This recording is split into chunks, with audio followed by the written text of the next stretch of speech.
주신 말씀 가지고 역병 앞에 우상을 버리라라는 주제로 하나님 말씀을 나누겠습니다. 요즘 전 세계 코로나19가 사람들에게 공포심과 불안을 가져오고 있습니다. 발병 66일 만에 전 세계 감염자가 10만을 넘었습니다.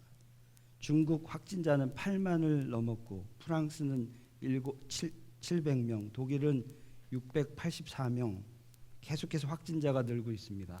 한국은 6,200명을 넘어가고 있고 이란도 1,500명을 넘어가고 있습니다. 한국은 많은 교회들이 지금 온라인으로 예배를 대체하고 있고 초, 중, 고등학교의 학교가 지금 문을 닫고 있습니다. 미국, 우리가 살고 있는 미국은 어떻습니까? 뉴욕주에서 76명이 확증을 받았고 주지사가 비상 상태를 선포했습니다. 우리가 살고 있는 이 워싱턴주도 마찬가지죠. 하루 사이에 감염자가 부쩍 늘어서 지금은 70명이 넘는다고, 확진자가 70명이 넘는다고 보도하고 있습니다. 현재까지 100개국이 넘게 이 코로나 바이러스에 전염이 되었다고 해요. 더 이상 이제는 이것이 중국, 한국만의 문제가 아니라 우리가 살고 있는 미국을 포함 전 세계의 문제로 심각한 문제가 되어지고 있습니다.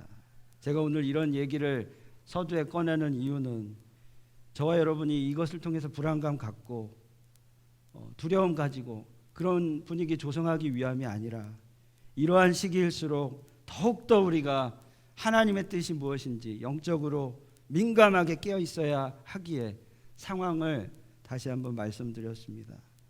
우리는 사실 육적인 부분이 있기 때문에 눈에 보이는 것, 귀에 들리는 것만 듣게 되어 있습니다. 하루도 빠짐없이 온 세상은 코로나의 소식으로 가득 차 있고 어디에도 우리의 눈과 귀를 만족시키고 안정감을 줄 만한 그런 소식이 들리지 않고 있습니다. 그런데 하나님의 자녀된 우리들은 영적인 눈을 떠서 두려움 없이 이 상황에 숨겨져 있는 하나님의 뜻, 하나님의 그 방법, 그것을 우리가 분별하고 바라볼 줄 알아야 한다고 믿습니다. 영적인 귀를 번쩍 떠서 세상에 들려주는 그 불안한 소리에 현혹되지 않고 하나님이 주시는 그 영적인 깨달음, 저와 여러분에게 있어야 하겠습니다. 오늘 말씀을 우리가 살펴보면서 우리 조국 땅뿐만 아니라 이 미국 전 세계에 창궐하고 있는 코로나19를 통하여 하나님이 저와 여러분에게, 크리스찬들에게 무엇을 말씀하고 계신지를 그 뜻을 발견하는 시간이 되었으면 좋겠습니다. 지금까지 쭉 인류의 역사를 보면 전 세계 전염병으로 인하여 수많은 죽음의 기록들이 있는 것을 우리가 알고 있습니다. 인류를 위협했던 장구한 전염병이 이번 이 코로나19뿐만 아니라 여럿 있었습니다. 혹사병, 나병, 결핵, 장티푸스, 콜레라, 천연두, 우리가 듣기만 해도 익숙한 여러 가지 전염병이 있었습니다. 1300년대 중엽에는 유럽을 강타해서 유럽의 인구 3분의 1이 죽음을 당하는 패스트라는 그런 전염병도 있었습니다. 오늘 말씀에도 연병이 등장하는데 하나님이 일으키신 연병의 기록, 우리가 성경을 통해서 알게 됩니다. 지금 이 말씀을 보면서 지금 이 시국이 이때의 이 시국과 비슷하다는 것을 다시 한번 우리가 생각하게 됩니다. 오늘 말씀 살펴보면 출애굽한 하나님의 백성 이스라엘 사람들이 연병을 얻게 되었어요. 그래서 죽은 자만 2만 4천 명이 되었다라고 오늘 9절 말씀하고 있습니다. 그 연병으로 죽은 자가 2만 4천 명이었더라, 이렇게 말하고 있습니다. 자, 이스라엘 백성이 연병을 얻게 된 발단이 무엇인지 우리 살펴보겠습니다. 우리 1절을 보시겠습니다. 1절에 보면 이스라엘이 시딤에 머물러 있더니 이렇게 말씀 시작합니다. 모세가 이끌어서 이스라엘 백성들이 요단강을 건너기 전 저 요단강 건너 가나안 땅을 바라보는 그곳이 바로 시딤이었습니다. 그곳은 사해 북동쪽에 자리 잡고 있었고 모압 평원에 있던 그런 땅이었는데 이제 이스라엘 백성이 저 건너 요단강 가나안 땅을 바라보면서 최후로 건너기 전에 진을 쳤던 그런 곳이었습니다. 이스라엘에게 시딤은 이제 요단강으로 가게 돼. 보내실 땅 가나안을 향해 바라보는 수경지였어요. 그곳은 요단강 건너 가나안 땅, 그곳을 바라보는 사명지였습니다. 마음을 다잡고 이제는 저곳으로 가리라 무장되어야 하는 그곳이었어요. 그런데 마음을 잡고 강하게 할 그곳에서 이들은 뭐라고 어떤 모습을 기록하고 있습니까? 이들은 범죄하고 말았습니다. 모압 여자들, 그 땅에 살고 있는 모압 여자들이 그들을 유혹해서 남자들이 그 음행에 넘어가게 된 것이에요. 1절 후반부에 보면 그 백성이 모압 여자들과 음행하기를 시작하니라 이렇게 이어서 말합니다. 모압 여인들은 모압의 신들을 제사한 후에 그 제사 음식을 이스라엘 백성들과 나누어 먹게 하고 또 그들이 섬겼던 우상을 섬기게 그렇게 인도합니다. 2절에 보면 그 여자들이 자기 신들에게 제사할 때 이스라엘 백성을 청하여 백성이 먹고 그들의 신들에게 절함으로 이렇게 기록해요. 자, 이 모든 사람들, 이스라엘 백성은 그 시딤에 서서 저 땅 사명지를 향하여 앞으로의 마음을 굳건히 해야 하는데 그와는 반대로 모압 여인에게 범죄하고 결국은 그 땅에 있는 우상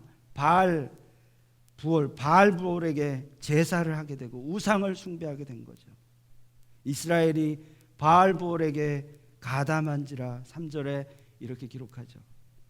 그때 하나님은 어떻게 하십니까? 이런 이스라엘을 향하여 진노하셨다라고 말씀하고 있어요. 여호와께서 이스라엘에게 진노하시니라. 하나님은 아들 종 모세를 통해 이 범죄자를 죽게 하셨어요. 범죄한 이들을 심판케 하셨습니다. 그리고는 어떻게 됐나요? 결국 연병이 창궐하게 되고 그렇게 된 거죠. 하나님이 가장 싫어하는 우상 숭배를 했고 이스라엘 백성의 끊임없는 우상 숭배가 하나님을 진노하게 했고 결국 하나님께서는 연병을 돌게 해서 그들을 심판하신 겁니다. 자, 이 세상의 교회들, 저와 여러분 모두가 교회인데요. 우리 교회들은 그리스도의 복음으로 세상을 변화시키는 사명자들입니다. 우리 모두가 오늘 말씀에 비추어 보면 영적으로 시딤에 서 있는 거예요. 저 가나안 땅을 바라보고 있는 거예요. 가나안 땅에 들어가기 전 시딤에 머물렀던 이스라엘 백성처럼 그런데 이 땅의 교회들도 우리가 가야 할 가나안 땅 저 천국 바라보지 않고 범죄 그 우상 숭배에 묶여 있다. 그것은 얼마나 안타까운 이야기인지 모르겠습니다. 우리 교회의 사명이 무엇입니까? 사단에 빠지고 우상에 빠진 모압과 같은 이 세상을 향하여 그들이 그리스도께 돌아오게 하는 그 통로가 되는 것이 우리 교회의 사명입니다. 그런데 하나님을 믿는다고 하면서 하나님께 선택받은 백성이라고 하면서 하나님이 주인 되신 인생 살지 아니하고 하나님 아닌 다른 어떤 것에 주인 삼아 살아간다면 그것이 곧 우상 숭배요. 그것을 우리가 멈추지 않는다면 오늘 말씀에서처럼 하나님은 결국 역병의 진노, 심판을 하게 되신다라는 거죠. 저는 지금의 이 코로나19의 이 연병이 교회 안에 있는 저와 여러분 또 이 시대에 부패하고 무너진 교회를 향한 하나님의 진노의 신호라고 느껴집니다. 하나님이 진노하심을 멈추고 이 상황을 반전시키기 위해서는 우리 믿는 자가 먼저 영적 시딤에서 바로 서야 하겠습니다. 시딤에서 사명으로 똘똘 뭉쳐야 할 이스라엘 백성, 그들은 우상을 숭배하고 말았습니다. 우리 신명기 5장 9절에 보면 하나님은 우상 숭배를 가장 싫어하시는 분인 것 우리가 보게 되죠. 그것들에게 절하지 말며 그것들을 섬기지 말라. 나 내 하나님 여호와는 질투하는 하나님이신즉 이렇게 말하고 있어요. 어떤 분은 이 우상 숭배 이 말씀 보면서 이렇게 안심할 수도 있겠습니다. 나는 우상 앞에 절대 절하지 않으니까 괜찮아.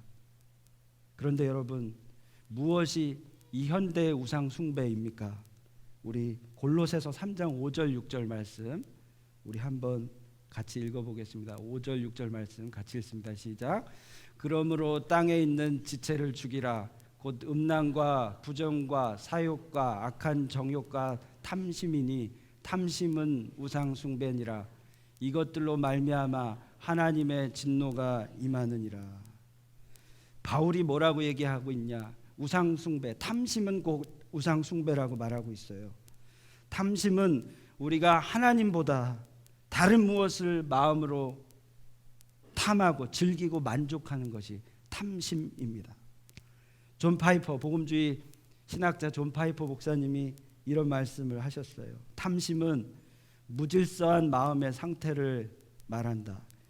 이것이 오늘날의 우상 숭배의 모습이며 우리 문화 곳곳에서 드러나고 있다. 우리가 사랑하는 대상이거나 하나님보다 더 사랑하는 누군가가 탐심이다. 하나님보다 더 원하는 것, 하나님보다 더 갈망하는 것, 하나님보다 더 보물 삼는 것, 하나님보다 더 즐거워하는 것이 탐심이다. 이렇게 말하였습니다.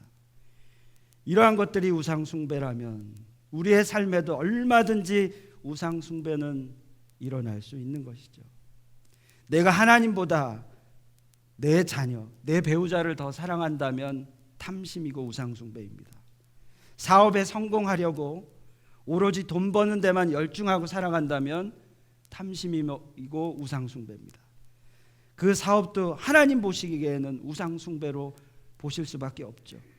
우리가 즐기고 있는 어떠한 취미를 하나님보다 더 즐겨하고 더 즐거워한다면 그 취미 생활도 우상 숭배입니다. 온종일 드라마나 영화, 유튜브 시청에 우리가 마음을 시간을 들이고 있다면, 화장실에서도 자기 전에도 끝까지 전화기에 손을 떼지 못하고 전화기를 붙들고 있다면, 성경을 읽자고 하면 하루에 읽을 시간이 너무 없어요. 바빠요 하면서도, 하루에 기도할 시간이 없다고 하면서도 다른 어떤 것에 우리가 시간을 쓰고 있다면 우상 숭배입니다. 이것에 하나님은 질투하시는 하나님이시라는 거죠. 하나님 슬퍼하신다라는 거죠. 너 나랑 만나는 것이 그렇게도 싫으냐? 하지 않으시겠냐라는 거죠. 우상 숭배는 다른 어떤 종교를 갖고 그것에게 절하는 태양신, 달신 그렇게 절하고 그렇게 제사 드리는 것이 우상 숭배, 그것만이 아니라 우리가 하나님을 슬프게 하고 외롭게 질투나게 하는 모든 것, 하나님 외에 어떤 것, 하나님보다 사랑하는 어떤 것, 그것이 바로 우상이라는 거고 우상 숭배라고 말씀하고 있어요. 문명이 발달한 현대를 살아가고 있는 우리가 얼마나 많은 순간 탐심에 있는지, 우상 숭배에 살아가고 있는지를 우리는 다시 한번 생각해 봐야 하겠습니다. 우리 주변에 하나님 아닌 다른 어떤 것에 얼마나 우리가 집중하고 시간을 뺏기고 있는지 생각해 봐야 하겠습니다. 믿는 자이지만 우상을 숭배하는 범죄한 모습, 바울이 아주 정확하게 이야기하고 있어요. 로마서 1장 21절에서 25절을 보시면 바울이 이렇게 얘기해요. 우리 한번 합독하시겠습니다. 시작. 하나님을 알되 하나님을 영화롭게도 아니하며 감사하지도 아니하고 오히려 그 생각이 허망하여지며 미련한 마음이 어두워졌나니 스스로 지혜 있다 하나 어리석게 되어 썩어지지 아니하는 하나님의 영광을 썩어질 사람과 새와 짐승과 기어다니는 동물 모양의 우상으로 바꾸었느니라.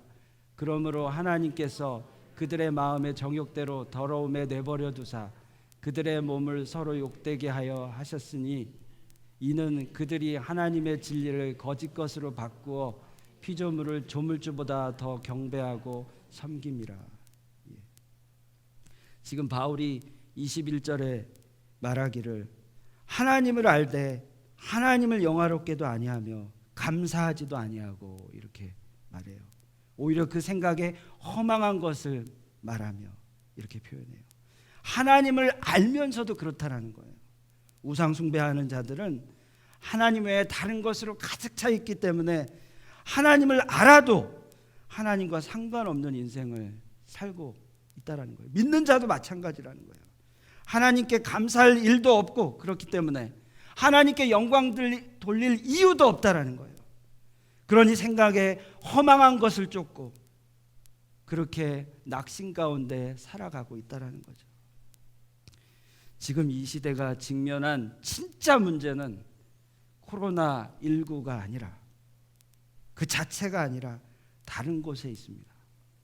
이 세상이 그리고 하나님을 아는 교회가 교회 안에 있는 믿는 사람이 하나님 아닌 다른 그 무언가의 시간을 쫓기고 있고 탐심 가운데 있고 그것에 경배하고 즐거워하고 있는 것이 문제라는 거예요. 그것이 우상 숭배인지도 모르는 것, 아마 우리의 삶에 하나님 외에 다른 것으로 차지하고 있는 그것이 바로 코로나19보다 더 문제라는 거예요. 영적 시딤에 서 있어야 하는 교회가 요단강 건너 저 가나안 땅 바라보지 않고 세속주의와 권력과 분열에 빠져 있습니다. 이것은 이 문제를 우리가 영적인 눈을 떠서 바라봐야 하는 것이죠. 이 시국에 이것들을 우리가 바라보고 주께 다시 돌아오는 은혜가 있기를 바랍니다. 지금이라도 하나님의 마음을 깨닫고 돌아가는 그런 역사가 있길 바랍니다. 아직 늦지 않았어요. 우리 교회 안에, 우리 각 교회 안에 세속주의가 얼마나 많이 있습니까? 교회 안에도 물질이 우상이 되었어요. 하나님께 의지하기보단, 기도하기보단 물질의 방법으로 해결하려고 하는 것이 많습니다. 물질 만능주의와 세속주의가 교회에 너무나도 많이 파고들었어요. 이 죄악 너무나도 많이 듣고 우리가 느끼고 있어서 더 이상 이야기 나눌 필요도 없는 것이라고 생각합니다. 두 번째, 교회가 얼마나 권위주의에 빠져 있습니까? 교회는 우리가 중세부터 바라보면, 교회의 역사를 바라보면 교회가 중세부터 근세에 이르기까지 기독교 왕국을 세워왔다라는 것 우리가 부인할 수 없습니다. 기독교 왕국이란 무엇이냐? 크리스텐덤이라고 얘기하는데요. 기독교 권력 집단을 만든 거예요. 그래서 우리가 역사를 보면 교회가 기독교 왕국을 만들어서 얼마나 악한 모습을 보였는지 모릅니다. 우리 캐톨릭을 보면 그렇고요. 십자군 원정을 보면 그렇습니다. 권력이라는 것을 잘못 쫓아가면 교회가 기독교 왕국이 되는 거예요. 우리가 세워야 할 나라는 무엇이냐? 하나님 나라인데 교회가 기독교 왕국을 세운 것이에요. 역사가 그것을 우리에게 보여주고 있어요. 만약에 기독교 왕국이 하나님의 뜻이라면, 교회가 권력을 갖는 것이 하나님의 뜻이라면 예수님은 아마 로마의 왕으로 오셔야 할 거예요. 그런데 예수님 그렇게 오지 않으셨어요. 기독교 왕국이 아니라 교회는 하나님의 나라를 확장하고 세워나가는, 섬김의 그리고 평안의 나라를 세워가는 그런 곳이 되어야 하는데, 이 권력이 앞장섰음을 우리가 인정하지 않을 수가 없습니다. 교회 안의 권위주의 때문에 섬김의 본을 따른 예수님의 모습 따라가지 않고 권위를 따지고 대접받으려는 목회자가 너무 많이 있습니다. 그리고 당회라는 기관에서 부서의 리더들이 그 역할의 본질을 잃어버리고 자기 뜻대로 행하려 했던 그런 모습이 너무 많이 있습니다. 힘과 권력을 쫓아가는 모습이라면 세상과 무엇이 다르겠습니까? 다행히도 우리 선한 목자 교회 안에는 그런 모습이 없기에 하나님 앞에 너무 감사하고 얼마나 하나님께 정말 감사한 마음을 드리는지 모르겠습니다.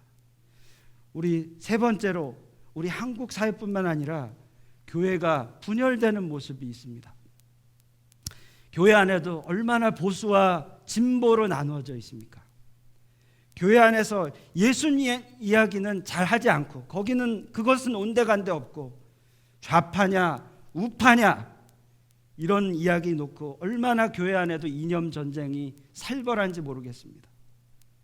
하나님은 이스라엘 백성에게 좌로나 우로나 치우치지 말라라고 말씀하셨습니다. 그런데 좌나 우로 치우쳐서 교회 안에도 상대를 혐오하고 배제하는 모습 있습니다. 역사적으로 반복되는 이 보수와 진보의 싸움에 교회도 휩쓸려 가는 모습이 있다라는 거예요. 그래서 하나님 말씀을 묵상하고 하나님의 사랑을 이야기해야 하는데 온종일 뉴스에서 정당이 어떤 모습을 하고 있는지 그것에만 관심이 있고 그것을 교회 안에서도 나누는 그런 모습이 있어요. 거기에만 몰두하는 모습이 우리 교회 가운데도 있어요. 그렇다면 이 행위도 권위주의의 행위, 탐심, 우상 숭배라는 것이에요. 하나님보다 더 많이 생각하고 하나님 이야기, 예수님 이야기보다 다른 이야기 더 많이 하고, 그렇다면 하나님이 느끼시기에 네가 내 생각은 안 하고 네 머릿속엔 나 아닌 다른 생각으로 온통 가득 차 있구나, 이렇게 말씀하시지 않겠습니까? 물론 우리가 고민할 수 있어요.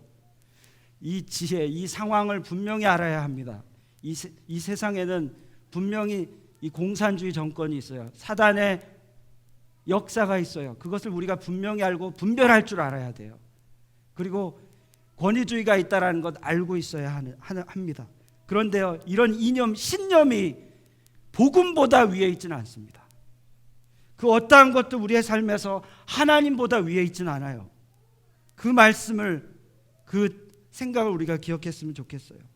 요단강 앞에서 가나안 땅을 우리는 바라보고 있어요. 이것은 하나님 나라, 하나님의 사명을 붙들고 있는 겁니다.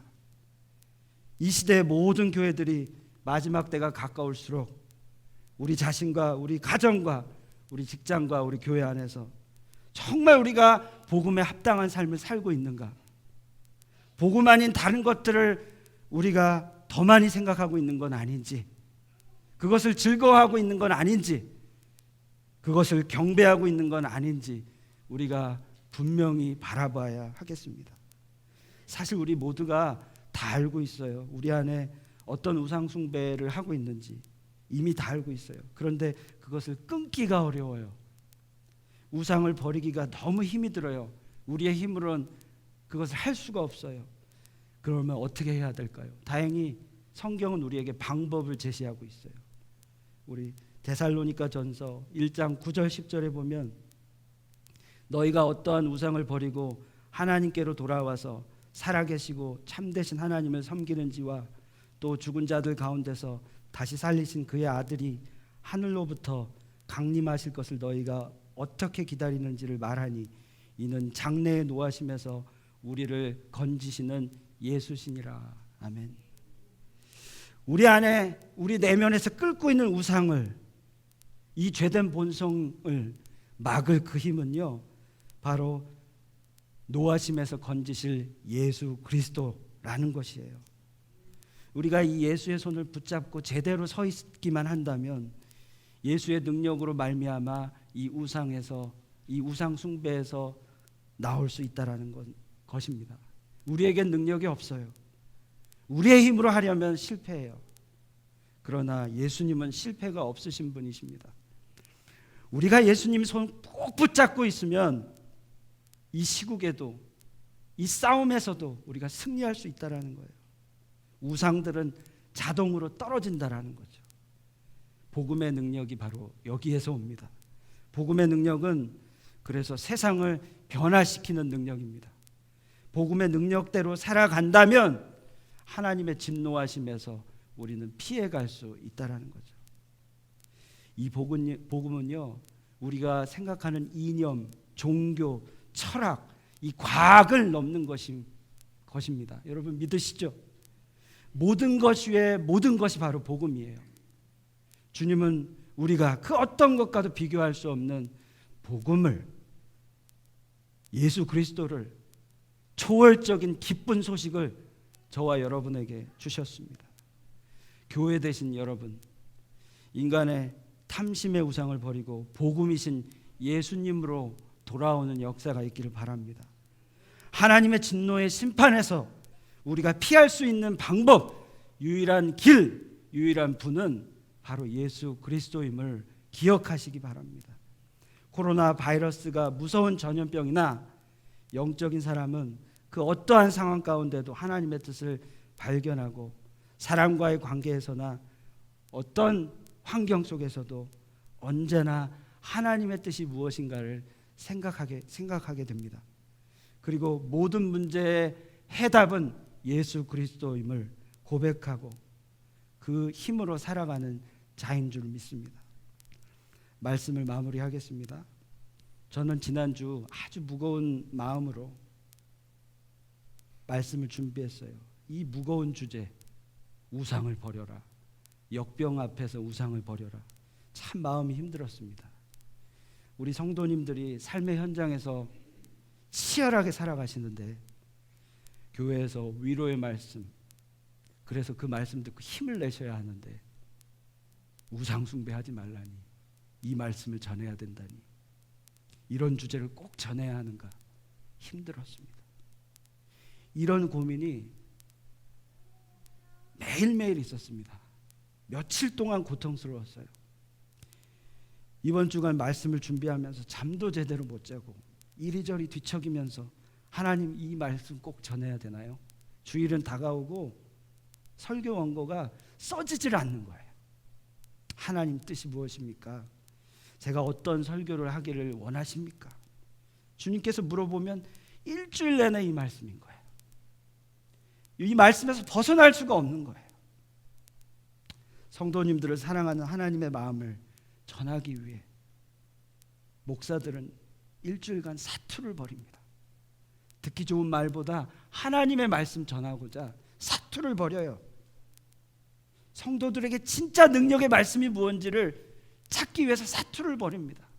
좋은 말보다, 아주 부드러운 말보다 주님의 말씀 전하기 위해 그렇다라는 거죠. 그래서 우리 성도 여러분, 이런 말씀 가운데에도 하나님의 말씀을 전한다라는 생각으로 저를 이해해 주시기를 부탁드립니다. 사랑하는 성도 여러분, 지금이야말로 정말 우리가 하나 될 때라고 믿습니다. 어떻게 해요? 하나님의 자녀로서 예수님의 사람으로 하나 되는 것이에요. 예수님은 십자가를 지시기 전에 끝까지 사랑하시는 그 주님께서 백성들을 위해 하나님 앞에 이렇게 기도하셨어요. 요한복음 17장 21절, 하나님께 아버지여, 아버지께서 내 안에 내가 아버지 안에 있는 것 같이 그들도 다 하나가 되어 우리 안에 있게 하사 세상으로 아버지께서 나를 보내신 것을 믿게 하옵소서. 예수님은 믿는 우리 당신의 백성들을 위해서 이렇게 땀방울이 핏방울 되도록 기도하셨어요. 그는 우리가 복음으로 하나 되기를 기도하셨습니다. 지금 내가, 내 가정이, 우리 교회가 지금 서 있는 그 시딤에서 무장되고 저 가나안 땅 바라보도록 기도하셨습니다. 세상의 소리와 눈에 보이는 현실만 바라보고 불안해할 것이 아니라 그 뒤에 세상을 주관하신 하나님, 그분의 생각과 마음을 볼 줄 아는 크리스찬이 되어야 하겠습니다. 전염병이 걸릴까 두려워하는 것이 아니라 하나님의 진노가 이 세상에 임할 것을 두려워하고 하나님의 마음에 합한 자가 되어야 하겠습니다. 지금 전 세계에 만연한 코로나 바이러스가 만약에 끝이 나면 어떻겠습니까? 또 언젠가 또 다른 바이러스가 또 와요. 그러면 두려움의 반복이에요. 이렇게 두려움에 떠는 그런 삶이 아니라 예수님 손 꼭 붙잡고 우리가 사랑했던, 우리가 포기하지 못하고 탐심을 가졌던 우상 숭배 다 내려놓고 마지막 날에 하나님 앞에 한 분도 나고자 없이 하나님 만나고 그리고 가나안 땅으로 입성하는 저와 여러분, 그래서 그 영광을 누리시는 우리 모두 우리 선한 목자 되기를 소망합니다. 우리 함께 찬송가 주 없이 살 순 없네 내 죄인의 구주여 그 귀한 보배 피 날 구속하시니 구주의 사랑으로 흘리신 보혈이 내 소망 나의 위로 내 영광 됩니다. 내 소망 나의 위로, 내가 붙들고 있는 우상이 아니라 바로 예수 그리스도임을 고백하는 찬양 드리시겠습니다.